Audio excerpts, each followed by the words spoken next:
My name is Mike Hanlon, and I'm a founding member of the Cocoanut Grove Memorial Committee. And on behalf of the committee, I want to say thank you very much for joining us on this special 82nd anniversary of the Cocoanut Grove Fire. An awful lot has happened where the nightclub was located, which is where that wreath and the lamp is right now. That was the... Can't hear you. Speak right into it. Maybe just move up a little. How's this? Yeah. And the nightclub went from that light pole back here to Broadway Street. As we know, 490 people perished or died as a result of the fire. 406 of those people were Massachusetts residents, 150 were Boston residents, and 57 were married couples. So there was a great deal of tragedy that happened that night, but there was also a great deal of good that happened in terms of reforms. So I want to welcome you and thank you for joining us. And I'd like to introduce Father John Curry right now to give an invocation. Thank you.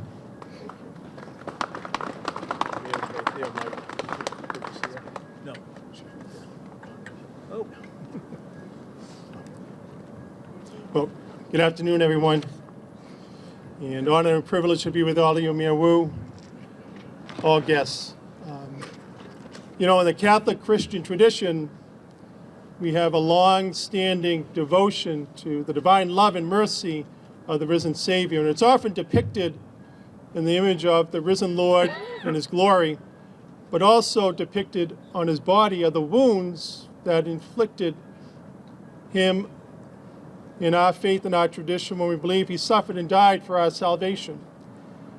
But shining through the wounds is a radiant light. And the image is to depict that through whose wounds came new life, new hope. Through the wounds, new light has shone.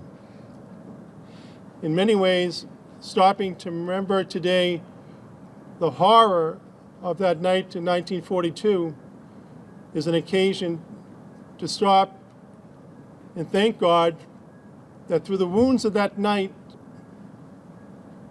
new light, new hope has come. For example, if you are reading Bill Noonan's email about the history of the Boston Fire Department every day, today in his email, he noted that on this day in 1942, Mayor Morris J. Tobin ordered that no theater in the city would smoking be allowed. It was one of the first changes in safety protocols following the Cocoanut Grove disaster. Immediately that year, light was coming through the wounds of that horrible night, and more followed around fire prevention, fire safety, the treatment of burn victims, and other innovations born from the loss of 490 souls. Their death wasn't in vain. New life, new hope came. So as we remember them, we never forget those who perished that night, as well as the first responders, the doctors, nurses, and citizens who ran to the aid of those in trouble, bravely trying to save lives.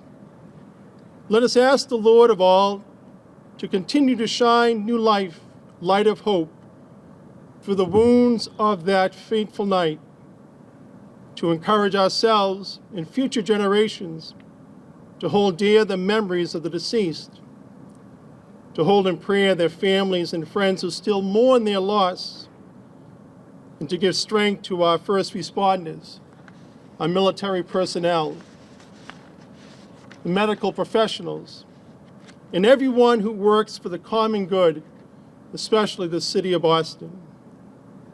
And finally, Lord, we ask special blessing that the hard work of the Cocoanut Grove Memorial Committee will be brought to fulfillment by placing in our city a reverent, fitting memorial to mark the tragedy on November 28, 1942. This prayer and all the prayers of our hearts we offer up with hope that the light of our God is shining in our midst, and pray through his holy name forever and ever. Amen.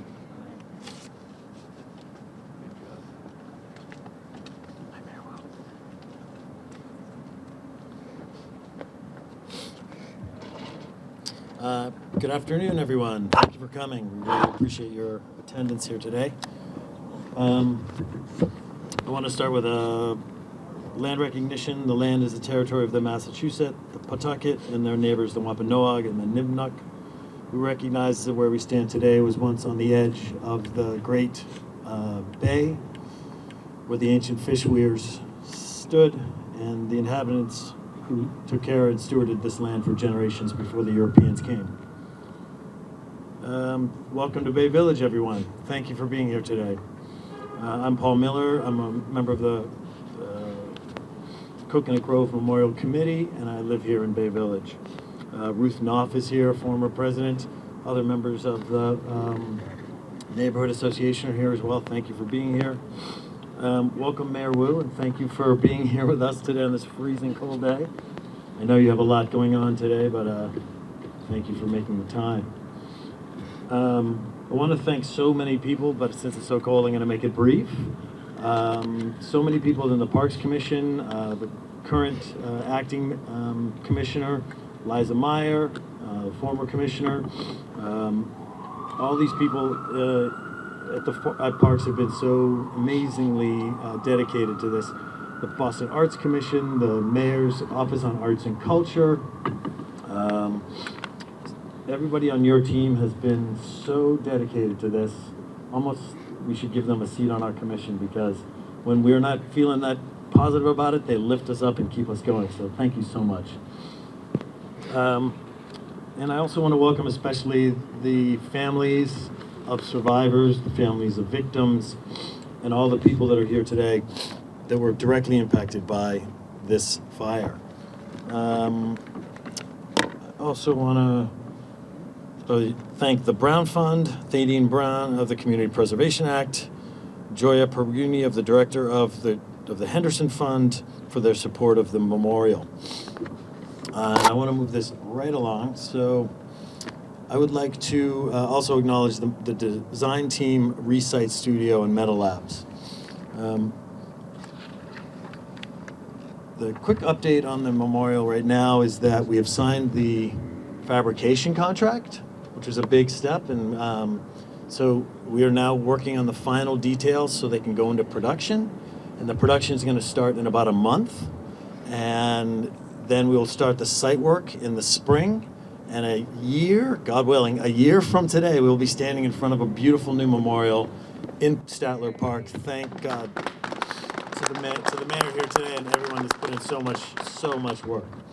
So now I would like to introduce our great champion, Mayor Wu, to come up and say a few words.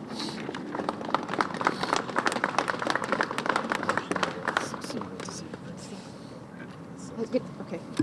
Good afternoon, everyone.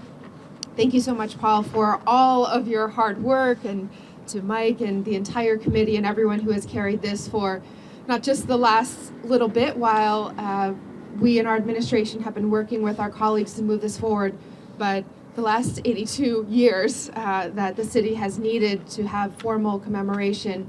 We are this close, again, hoping that next year we will be all marking that together with a very special opening.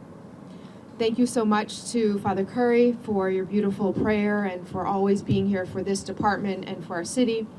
And thank you to all of the distinguished guests. I see leaders from Bay Village and the South End and all across the city, as well as, of course, our city councilors, City Councilor Ed Flynn and Sharon Durkin, State Representative and Chair Aaron Michaelwitz, former Mayor and Ambassador Ray Flynn, as well as firefighters who are serving our city every single day, including Sam Dillon, President of Local 718, as well as Eddie Kelly, General President of the International Association of Firefighters. Thank you for your leadership and thank you for being with us. and former commissioner as well. Each year it's important that we delve into the very difficult details to stand with the families of the survivors and those who were lost, and to honor the first responders, without whom that number, 490 lives, would certainly have been much, much higher. On Thanksgiving weekend in 1942, families across Boston opened their doors to the news that someone they loved had been caught in the Cocoanut Grove Fire. And to this day, it remains our city's deadliest disaster. So this annual service is an opportunity to remember them, to honor the families, the first responders, the healthcare professionals, and to remind everyone touched by this tragedy that you are not alone, that Boston has not and will not forget. It's also a reminder of our responsibility as a city to ensure that something like this never happens again. Father Curry and so many others already talked about the aftermath and the laws that were changed, the fire codes and building codes, the new treatments in healthcare and innovations in mental health and grief and trauma. These are all crucial strides that came at an unimaginable cost. So soon, thanks to the persistence and advocacy of the Cocoanut Grove Memorial Committee, in partnership with Boston's Office of Arts and Culture and all of our elected officials and neighborhood leaders, we will also have a memorial reminding us of that cost. It will be a call to hold our loved ones close, to take no moment for granted, and to strive always in being proactive and innovating new and better ways to keep our first responders and all our residents safe. So thank you to all of our first responders, retired and active duty, who are here today, and to all those whose family trees have branches that are forever scarred by the memory of this fire. Our hearts are with you today and every day. To the members of the Cocoanut Grove Memorial Committee, thank you for your continued stewardship of the history of our communities and for all the work that's going into the memorial at Statler Park. We look forward to gathering around it next year. And I just wanted to bring an official proclamation on behalf of the city and all of our guests and elected officials here, commemorating the Cocoanut Grove Fire of 1942 and proclaiming November 28th, 2024 as a day of remembrance on this 82nd anniversary.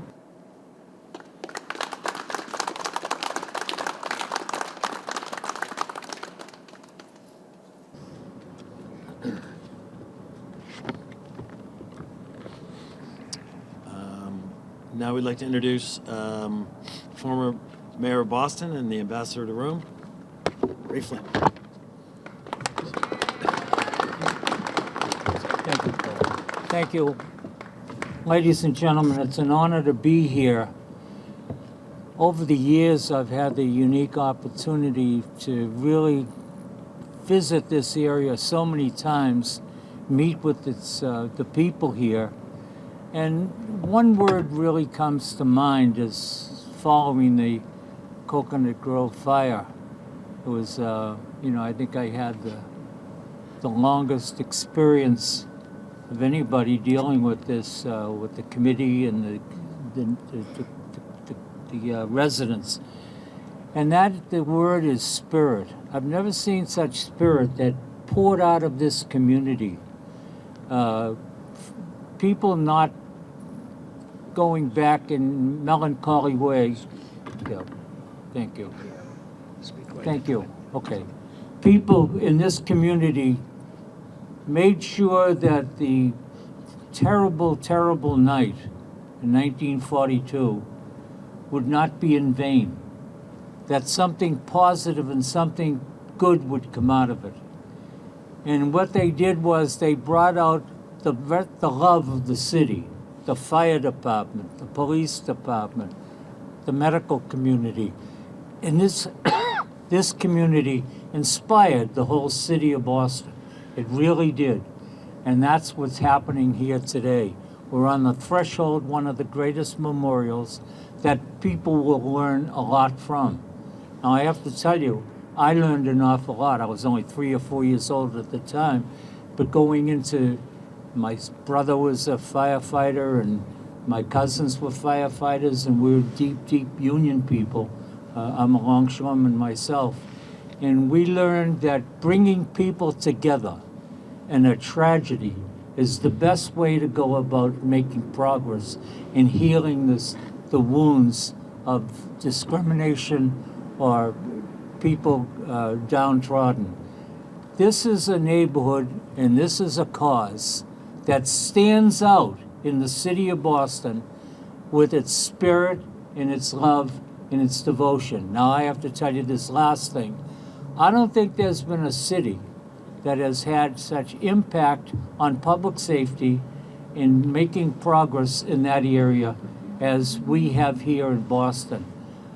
One of the first things that I did as a state legislator was go up to the State House because I knew the history of the Cocoanut Grove and the obstacles that were here in the Cocoanut Grove on that tragic, tragic night following the BC Holy Cross football game. And I heard so many friends tell me all about it. There were so many obstacles. There were so many impairments trying to get out of the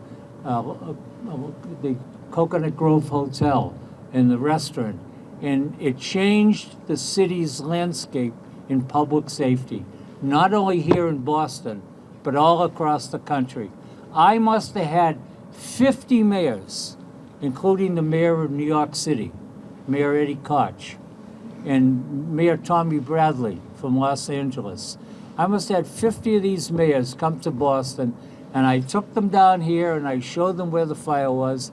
I told them what the problems were and why so many, over 490 people perished in this terrible tragedy. And they took those results and brought them back to their cities, and they implemented those, so that made those cities as great as Boston in public safety a major concern. My friends here in this neighborhood, you made it happen.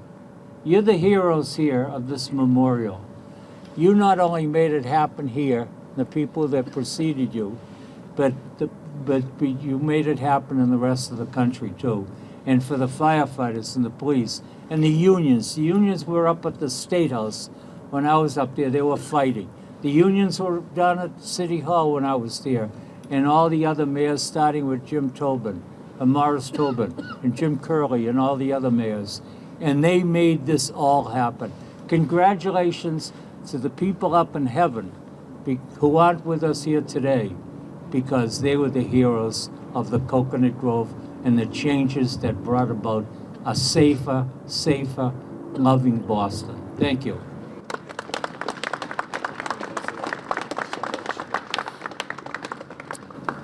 Thank you, Ambassador Flynn. He gives everyone else so much credit, but 33 years ago today, he put that plaque in the ground made by Tony Mara, the youngest survivor of the fire, who's some of his family is here today. And we wouldn't be here today if it wasn't for Ambassador Flynn. And I'd like to introduce his son, Ed Flynn.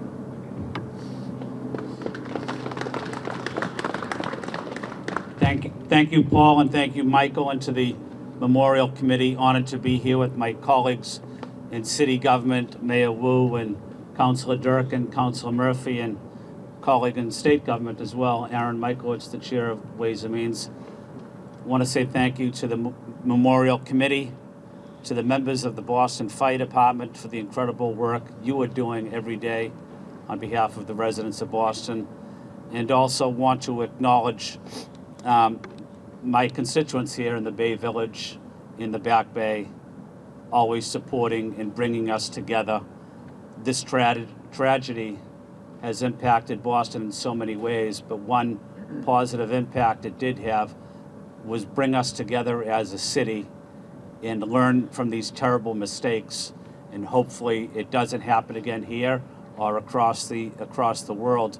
And we're fortunate to have union leaders that continue to advocate for worker safety, like Ed Kelly and Sam Dillon as well. And I know they're taking those lessons across the country. Honored to be here and to be here with my constituents in the Bay Village as well. Thank you. Thank you, City Councilor Flynn. And speaking of Sam Dillon, I'd like to introduce Sam Dillon.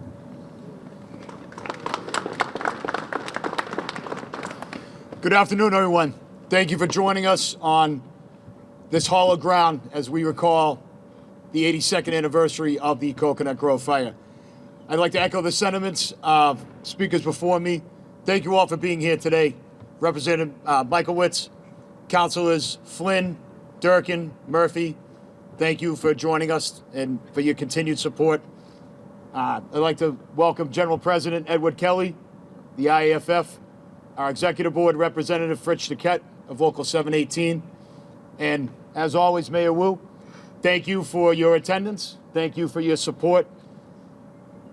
It says a lot as the leader of this city that you stand behind the men and women who protect this city that we live in, Local 718 and the Boston Fire Department. So thank you very much.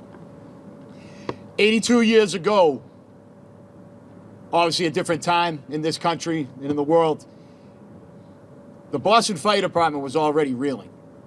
2 weeks before the events of the Cocoanut Grove Fire, 6 Boston firefighters gave their lives in the service and protection of this city in Maverick Square in East Boston. Boston Fire Department, firefighters in general, we're a family. And as often as we have to deal with it, we don't take kindly to loss. Loss of a civilian, loss of our own. Our family, our firefighter family, was reeling, was hurting, but they did what firefighters will always do, and they kept getting on the piece, going out the door, carrying on that tradition. So when the firefighters showed up on that night to the Cocoanut Grove, they were already hurting. They were already dealing with that trauma of losing 6 of their brothers. To be confronted with what they walked into, I can't even imagine. In this Thanksgiving season, it's important for us to call to mind what we are thankful for. And it is an incredible honor for me to stand up here and say how thankful I am to represent these men, my brother firefighters you see across the street. 82 years ago, it was men like this who ran to the Cocoanut Grove, and as awful and tragic as that night was, saved lives and prevented it from being any worse. And if it happens, God forbid, no matter what else happens, 5 minutes from now, 5 years from now, it's these men, and it's the men and women of the Boston Fire Department who are going to put their lives on the line for this city without a moment's hesitation. I am incredibly thankful to represent them, and I'm incredibly thankful to stand up here and represent this city as a Boston firefighter. Thank you.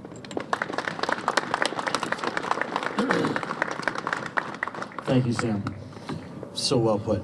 At this point, I would like to offer to any family member or victim, family of a victim, to come up and say a few words. Come on up. Hi. Good to see you again.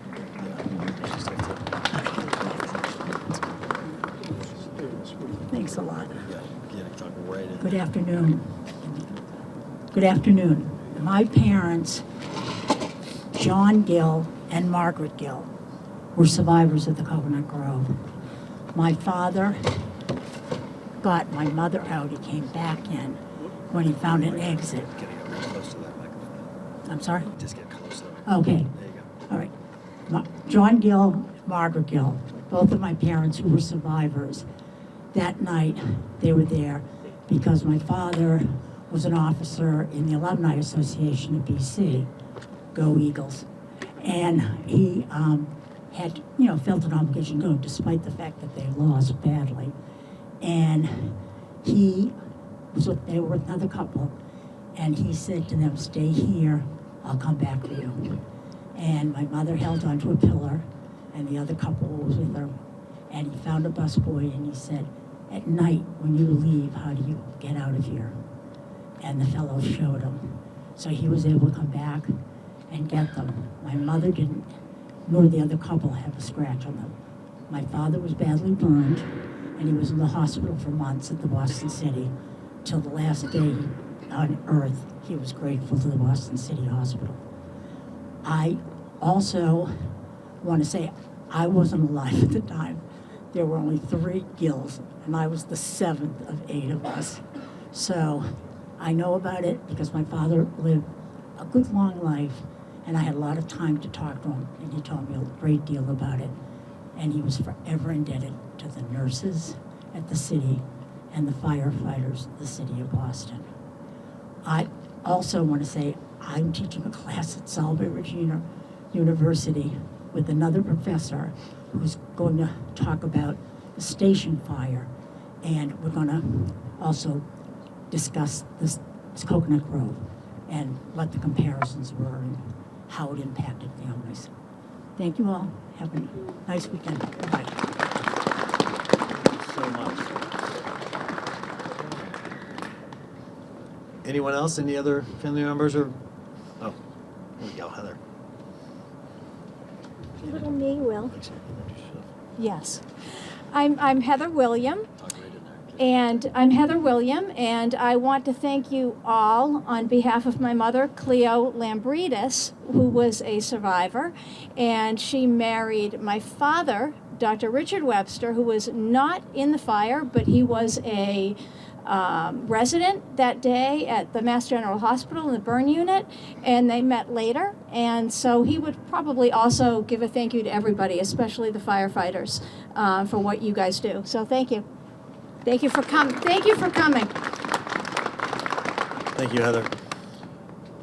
Anyone else? Jim? Come on up. Sure, come on up. Professor Fox. Yeah, thank you. Thank you. What's that? Okay. I too had two relatives who died in the fire. Of course, I didn't know them, not being old enough to have known them. But what I want to talk about is how exciting it is that the memorial is almost ready to be situated. You know, as a criminologist at Northeastern, I do a walking tour and sometimes a duck tour of famous crime sites. And this is one of the key sites because it did relate to changing laws regarding manslaughter. And it's amazing that so many Bostonians, they've heard of the Cocoanut Grove, thanks to Paul Benzequin's book, which, by the way, was the first book I ever read for pleasure. Not really pleasure, but the first book I read that I didn't have to read. And also Stephanie Shuro, who's here somewhere, two authors who chronicled the fire. It's amazing how many Bostonians do not know where the Cocoanut Grove Fire was. They have no clue. They heard of it, they don't know where it is. So even though the memorial's not there because of the building, at least there'll be a place where Bostonians will now be able to see that this thing really existed. It was here, close by, and it will be more than just a name. So thank you. I'm also a member of the Memorial Committee and not as active as the others, unfortunately, but I'd like to thank everybody for being here, and particularly for the committee and all the politicians, Mayor Wu, and all the others who are here for this day. So thank you very much. Thank you, Professor Fox. So this concludes our afternoon. Thank you, everyone, for coming and being so cold and hanging out here. As we said, next year in September, early October, we will be in Statler Park. And if you haven't signed into one of our books, there's a table over here with some memorabilia. Please stop by the table and give us your information. Check out our website, thecocoanutgrovememorial.org. And thank you, everyone, for coming. Thank you.